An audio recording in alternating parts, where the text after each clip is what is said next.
Starting a business starts as exciting and can quickly turn scary when you think about all you don't know about launching a new venture. Fortunately, in today's video, I am going to talk to you about how to launch your own business, making it as simple as possible.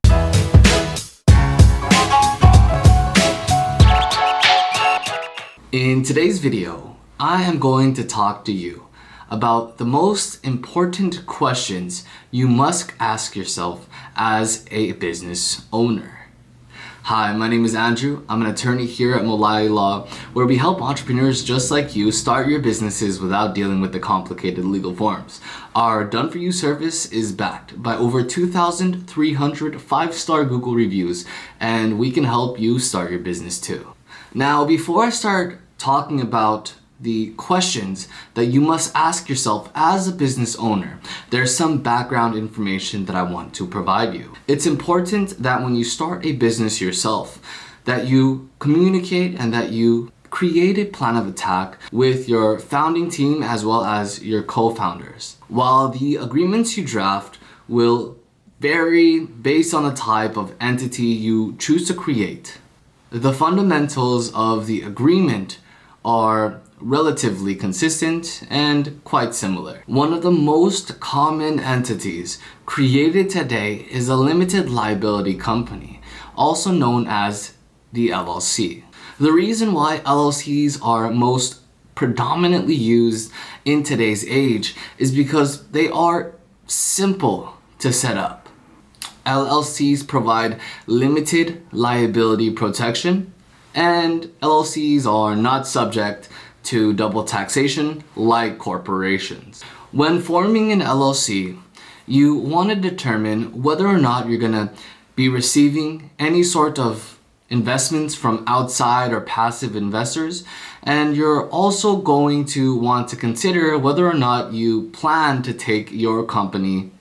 By considering the following 12 questions, you will be way ahead of the majority of entrepreneurs who often put the cart before the horse and end up spending a lot more money than they could have saved if they had asked these 12 questions in the first place. Now, the first question you're going to want to ask yourself is, will the LLC be member managed or manager managed?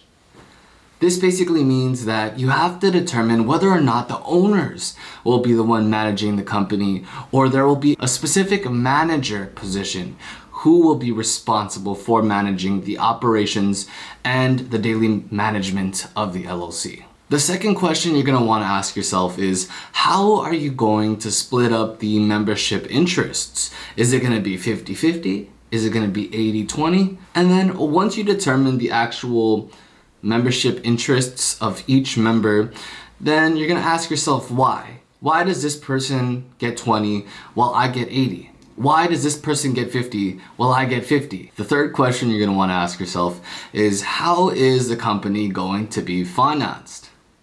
I've talked about this in previous videos, but making sure that your LLC is adequately financed, in other words, there's an adequate amount of capital contribution, that is the first step. That is a very important question that you're going to want to ask yourself. Are you going to be funding it using your own money? Are you going to be funding it using your services? Are you going to use property to fund the company? Ask yourself, how is the company going to be funded?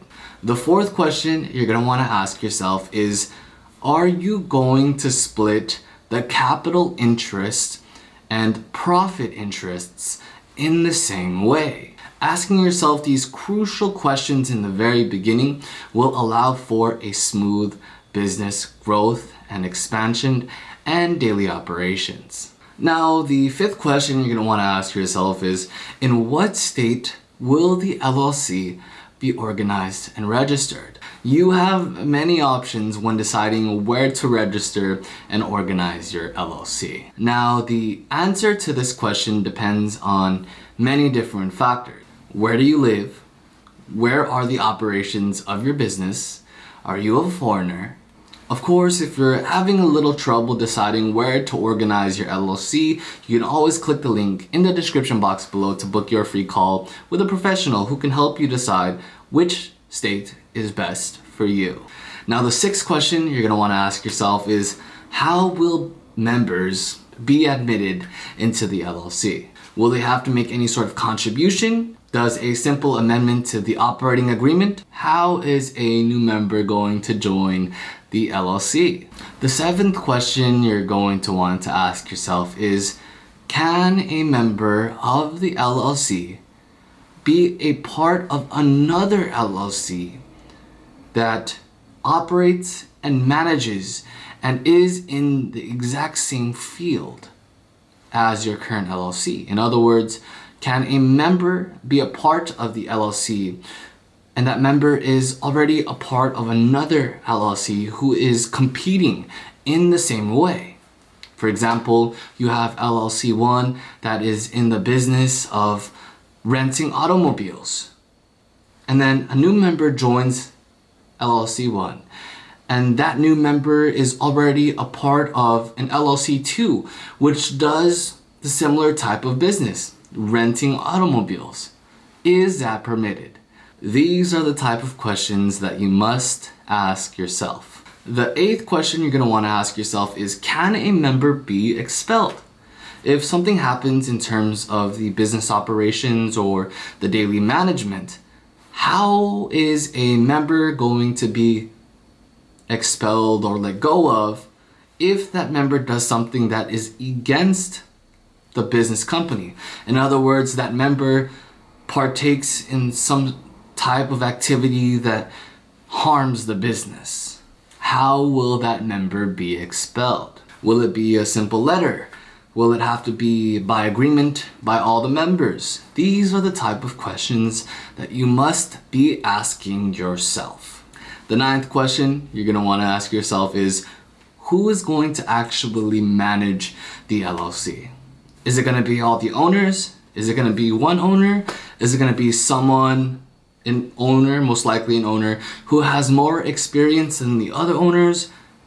What you must ask yourself is, who is going to manage the LLC? The 10th question you're going to want to ask yourself is, can LLC interests be sold to a third party? The reason why it's important to ask yourself this question is because when you add a new member who is a third party into your LLC, that typically changes the dynamic of the actual business. So making sure that you have these agreements and you have these future activities planned out will ensure that your business will continue to grow and will not have to face any sort of hardship. Now, the 11th question you're going to want to ask yourself is, what if there is a deadlock in voting? Say, for example, you are a part of an LLC.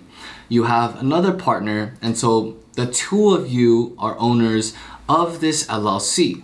Now, you want to go ahead and bring on a third party as a member, as a new owner, and so you enter into a voting period with your partner to determine whether or not we should add this new partner. You vote yes because it's your idea, and your partner or the other owner votes no. If there is a deadlock in voting, how are you and your partner going to resolve this deadlock? Now, the last and final question, the 12th question that you're going to want to ask yourself is there a clear plan of how a member's interests will be repurchased if they leave the LLC? Say, for example, you own 50% of the LLC and your partner owns the other 50% of the LLC. If your partner decides to leave the company, how is their interests going to be purchased by either you or a new owner of the company? That is a very important question that you must ask yourself. Now, the above questions and the answers to those questions may not seem as straightforward as you think. However, we have gotten the opportunity to help guide and direct entrepreneurs to answer these difficult questions. If you want to learn a little bit more about what you should be asking yourself if you want to create your own LLC, if you want to enter into a company and into business activities with a partner, and what is the best options for you, please make sure you click the link in the description box below to book your free call with a professional who can help you navigate through the answers to these questions. If you haven't already gotten the chance to, please make sure you hit the like and subscribe button, as well as the bell notification so you don't miss out on any future videos. When you hit the like, subscribe, and bell notification, it truly helps our channel reach out to even more entrepreneurs. But with that being said, you know what time it is. It's time to invest in yourself. It's time to rise. If you would like to learn a little bit more about LLCs, business startups, go ahead and click one of these videos here. See you in the next video.